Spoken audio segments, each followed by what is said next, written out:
नमस्कार दोस्तों, मैं विनय दुबे मुंबई से। मेरा ये वीडियो आपको थोड़ा सा हंसा सकता है, थोड़ा सा सोचने पे विवश कर सकता है। ये वीडियो बनाने का मेरा मकसद किसी धर्म को ना अपमान करना है, ना मजाक बनाना है, लेकिन केवल वास्तविकता दिखाना मेरी एक जिम्मेदारी है एक नागरिक होने के नाते।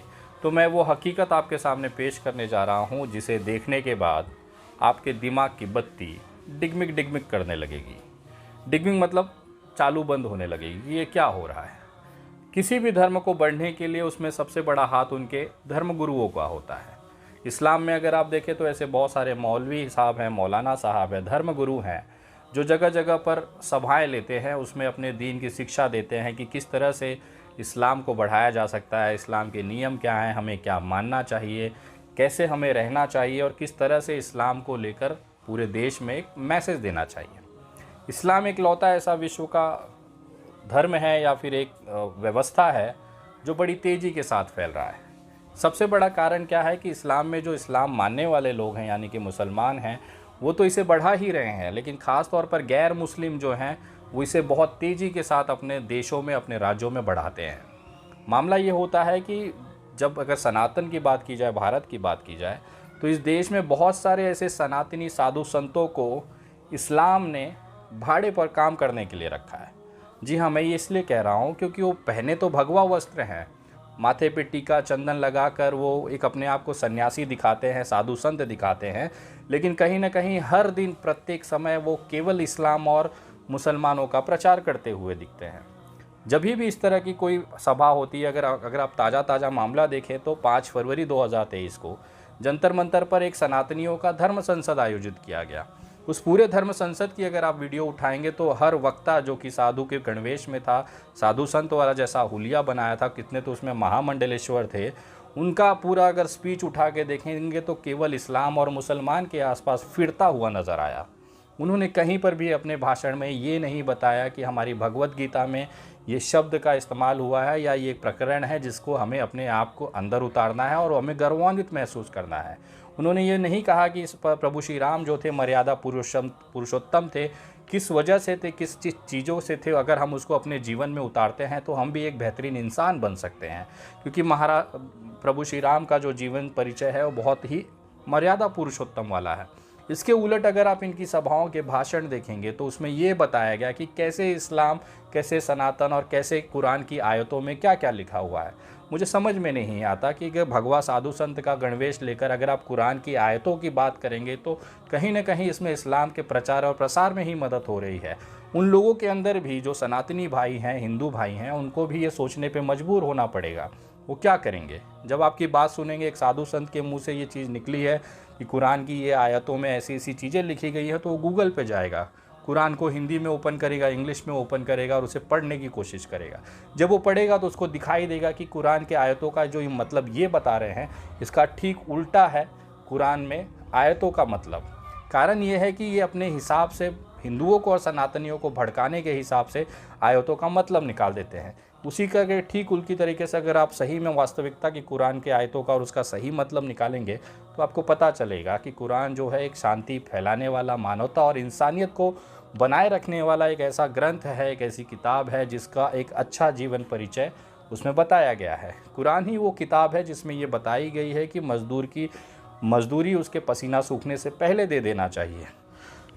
कुरान ही वो किताब है जिसमें ये कहा गया है कि अगर आपका पड़ोसी, चाहे वो किसी भी धर्म का है, समुदाय का हो, चाहे वो हिंदू ही क्यों ना हो, सनातनी ही क्यों ना हो, अगर उसका पेट भूखा है, अगर उसके घर में भोजन नहीं पड़ा है और आप भोजन करने जा रहे हैं, आपका जो निवाला आप खा रहे हैं वो हराम है। बहुत सारी ऐसी चीज़ें कुरान के अंतर्गत दी गई है, लेकिन उसी का एक गलत मतलब निकाल कर, तोड़ मरोड़ कर हमारे सनातनी जो साधु संत हैं इसे सभाओं में पेश करते हैं। मैं आपसे कहना चाहता हूँ कि आप सनातनी साधु संत हैं, आपने भगवा चोला पहना हुआ है, बहुत सारा रुद्राक्ष पहन के, चुंडी उंडी लगा के एकदम बढ़िया से तैयार होके पूरे गेटअप में जब आप माइक पे आते हैं तो कृपया करके सनातन धर्म के प्रचार प्रसार की बात करें।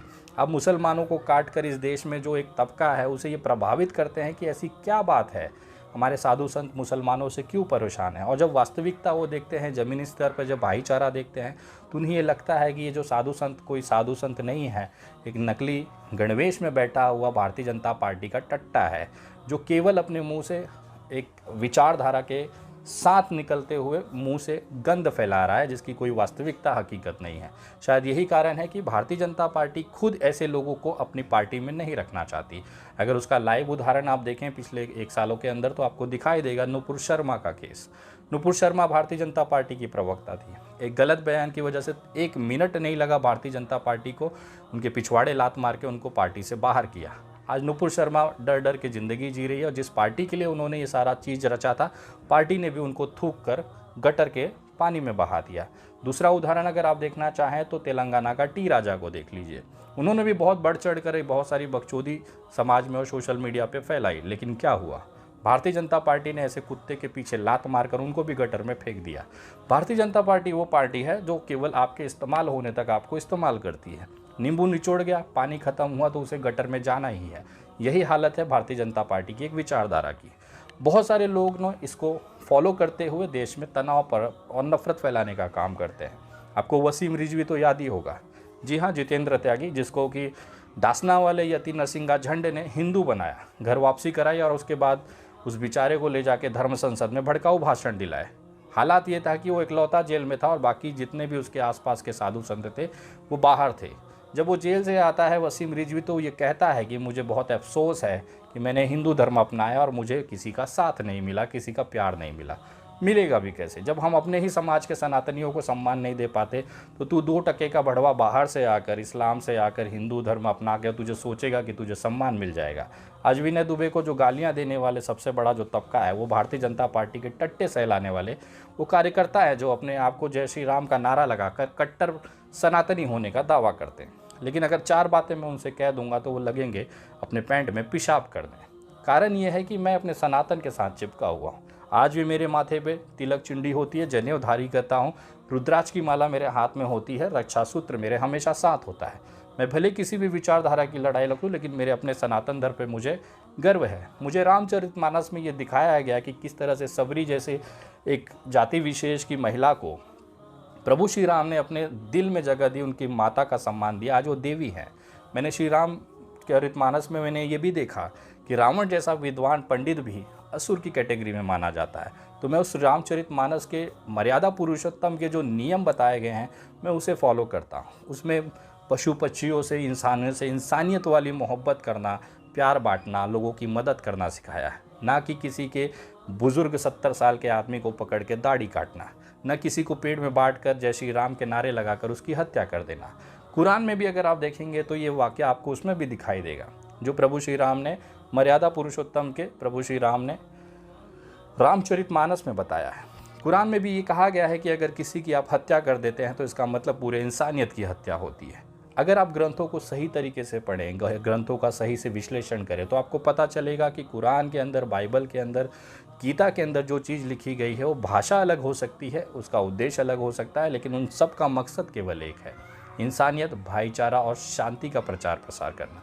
शायद यही कारण है कि हमारे देश के यशस्वी प्रधानमंत्री माननीय नरेंद्र मोदी जी ने भी बहुत सारे सभाओं में कुरान को एक ऐसी बेहतरीन किताब बताई है जो एक अच्छी जीवन शैली के लिए ज़रूरी है। नरेंद्र मोदी जी की पुरानी वीडियोस अगर आप यूट्यूब पे देखेंगे तो उन्होंने कुरान को लेकर बहुत खूबसूरत चीज़ें भी कही हैं।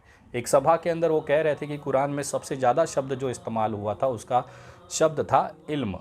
उन्होंने इसलिए ये शब्द का इस्तेमाल किया था क्योंकि अगर एक व्यक्ति शिक्षित है, अपने दिमाग का सही सकारात्मक इस्तेमाल करता है, तो इस देश के अंदर, समाज के अंदर वो प्यार और मोहब्बत और भाईचारा और इंसानियत ही पालेगा।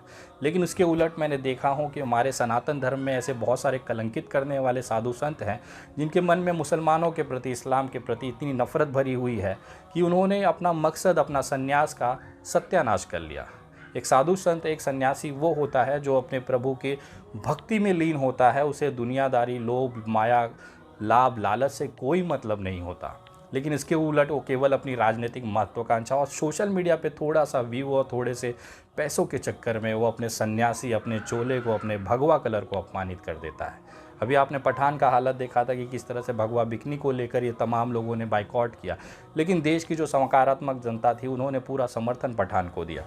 आज हालात ये हैं कि बाइकआउटिया गैंग मुँह छुपाते हुए घूम रहे हैं। इस पूरे वीडियो के विश्लेषण में अगर आप एक चीज़ देखेंगे तो आपको एक चीज़ समझ में आएगा कि पूरे सारे कृत्यों में, चाहे धर्म संसद हो, चाहे सोशल मीडिया हो, चाहे नेताओं की बात हो, चाहे सनातनियों की बात है, चाहे साधु संतों की बात हो, उसमें केवल एकमात्र चीज़ जो है वो सभी में कॉमन है, सामान्य है, वो है इस्लाम, कुरान और मुसलमान।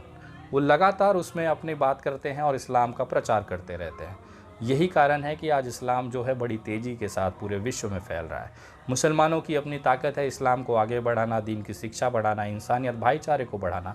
उसी साथ में जो गैर मुस्लिम हैं, जैसे सनातनी भाई हो गए, बाहर कंट्रियों में अगर आप चले जाएंगे तो यहूदी हैं, ये तमाम जो लोग हैं ये पूरी तरीके से इस्लाम का प्रचार करने में लगे हैं। शायद यही कारण है कि फुटबॉल वर्ल्ड के और बड़े बड़े जो बॉलीवुड सेलिब्रिटीज़ हैं या हॉलीवुड सेलिब्रिटीज़ हैं, वो हर साल कोई ना कोई इस्लाम धर्म को कबूल कर लेता है। उनको दिखता है कि नहीं, ये बहुत बेहतरीन कौम है या बेहतरीन एक धर्म है जिसको लेकर आगे जीवन जिया जा सकता है। तो यही कारण है कि इस्लाम की जो तेज़ी से बरकत हुई है, उसके पीछे सबसे बड़ा जो योगदान है वो मुसलमान और इस्लाम का तो है ही, उसके साथ साथ गैर मुस्लिम लोगों का भी है। भारत में ये हालत आपको धर्म संसदों में देखने को मिल जाएगी। ये वो विश्लेषण है जिसको बहुत कम लोग वास्तविकता से जोड़ पाते हैं। हकीकत है ये, इसे आप मुंह नहीं मोड़ सकते। अगर आज इस्लाम को बढ़ाने में सबसे ज़्यादा योगदान मैं कहूँ तो डासना वाले यति नरसिंहालाल और उनके तमाम उस तरह के नकली जो संत हैं, ऐसे लोगों का हाथ है। लोगों के अंदर एक भावनाएं उन्होंने पैदा की, ये जानने की उत्सुकता पैदा की। जिनको नहीं भी पता था वो भी कुरान की जो आयतें हैं उसे खोजने लगा, पढ़ने लगा। तो कहीं ना कहीं उनको समझ में आया कि ये लोग जो बोल रहे हैं वो खुला झूठ है। वास्तविकता में कुरान में ऐसी कोई चीज़ें नहीं है। जिहाद का मतलब होता है अपने अंदर के बैठे हुए गलत चीज़ों को मार देना, लेकिन उस जिहाद को जिहादी दिखाकर एक आतंकवाद से जोड़ दिया गया। बहुत सारे मैंने बीजेपी के प्रवक्ताओं को ये बोलते हुए देखा कि आतंकवाद का कोई धर्म नहीं होता, लेकिन हर आतंकवादी मुसलमान और इस्लाम से ही क्यों जुड़ा होता है। ये गलत बात है मेरे भाई। भारत का जो पहला आतंकवादी था वो था नाथूराम गोडसे। उसने अपनी नुन्नी नहीं कटवाई थी, खतना नहीं करवाया था। वो मुसलमान नहीं था, वो सनातनी था। वो सनातनी था जो जिसने देश के बापू महात्मा गांधी की हत्या की। हमारे भारत के ऊपर जो सबसे बड़ा कलंक आतंकवादी घटना का लगा है वो नाथूराम गोडसे के नाम है। मैं बताना चाहूँगा ये वही नाथूराम गोडसे है जिसको भारत का पहला आतंकवादी कहा गया है, और ये मुस्लिम नहीं है। तो ये जो विचारधारा है कि केवल मुसलमान ही आतंकवाद फैलाता है, ये बात गलत है। मालेगांव में भी जो बम ब्लास्ट हुआ था उसमें जो आरोपी पकड़े गए थे उसमें अधिकतर जो लोग थे वो सनातनी ही थे।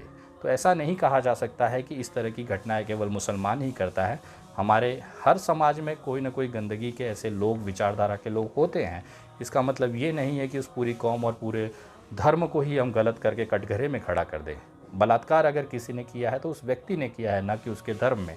अगर एक व्यक्ति के क्रिए हुए के एक व्यक्ति के आतंकवादी हमले से अगर किसी को अगर आप पूरे धर्म को जोड़ दोगे तो चिन्मयानंद जैसा इंसान भी बलात्कारी है। इसका मतलब पूरा सनातनी जितने हैं वो बलात्कारी नहीं है।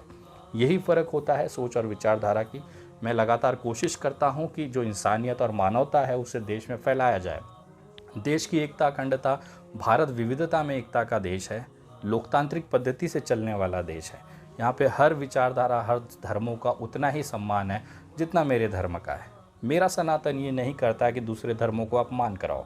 मेरा सनातन ये कहता है कि अपने धर्म पे अभिमान करो और दूसरे धर्म का सम्मान करो। शायद यही फ़र्क है उन लोगों में जो आज भी गटर के अंदर बिलबिला रहे हैं। 150 से 200 रुपया पर दिन की कमाई करने वाले घर का आटा नहीं ला पा रहे, और उसके उलट मोहब्बत बांटने वाले, इंसानियत की बात करने वाला विनय दुबे आज जगुआर में घूम रहा है। अगले 2 हफ्तों के बाद BMW Z4 में घूमेगा, मर्सिडीज़ SLK में घूमेगा। कारण यह है कि ऊपर वाला देखता है कि आप इंसानियत, अगर मानवता और जिस तरह से उन्होंने बताए हुए सिद्धांतों पे चलता है तो बरकत अपने आप मिलती है। उसके उलट आप जहर उगलते रहिए। वसीम रिजवी, यति नरसिंहानंद और तमाम उन जैसे लोग हैं जो इस देश में नफ़रत फैला रहे हैं, आज उनकी हालत देख लीजिए। उन्हें नींद भी लेने के लिए नींद की गोलियां खानी पड़ती है, और उसके उलट विनय दुबे AC रूम में आराम से बिंदास पूरी नींद लेता है, अपनी बात बेबाकी के साथ रखता है और देश के अंदर मोहब्बत और भाईचारे का प्रचार प्रसार करता है। यही फ़र्क है नफ़रत और मोहब्बत में। ये वीडियो आपको कैसी लगी ज़रूर कमेंट करके बताएं। अच्छी लगी हो तो वीडियो शेयर करके देश के तमाम लोगों तक ये बात पहुंचाएं, ताकि देश की असली हकीकत उन तक पहुंच सके। अगली वीडियो बहुत जल्द, तब तक जय हिंद, जय महाराष्ट्र।